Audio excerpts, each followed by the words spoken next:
Good evening everyone, maupay nga gabi ay mga tanan. Guess where we are? Andito tayo ngayon sa third floor, sa rooftop ng third floor ng bahay ng lola ko, and look what we've got here. So nagpapatunay lang to na for those who really wanted to have a plant, space is not a problem. Kasi look at this. We are on the rooftop dito sa third floor ng bahay, pero look, may mga tanim yung auntie ko na ampalaya or bitter gourd. Tingnan natin dito, ayan kung nakikita nyo, ayan may bubong na, pero may tanim siya dito na gulay. And look at this. Ayun, may malaki na doon. Ayan, tapos doon, ang dami there's a lot of bunga in here. So ayan, see?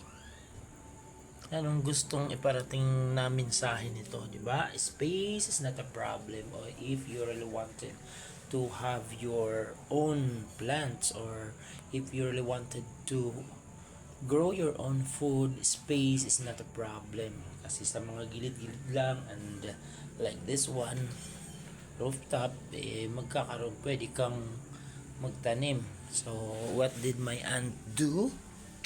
Ayan, may mga pot siya at dyan na itinanim. Meron pa siyang bell pepper. Ayun, bell pepper ulit.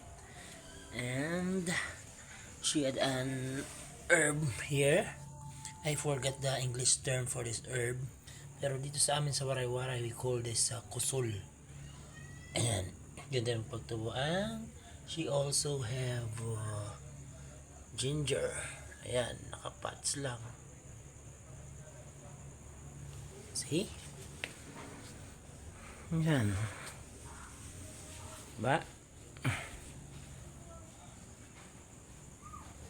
Gabi na. As you can see, madilim doon sa malayo. In this direction, doon banda is Dolores River na dinadaanan when you are going to upstream barangays, and also sa isang municipality din sa Maslog, Eastern Samar. So I think that would be all for now muna mga kasangkayan. Yun lang yung naisipan kong ipakita sa inyo while I'm here. So may vacant pa dito, and also she have unused pots. Tapos meron pa ulit siya doon. This one is turmeric, diba?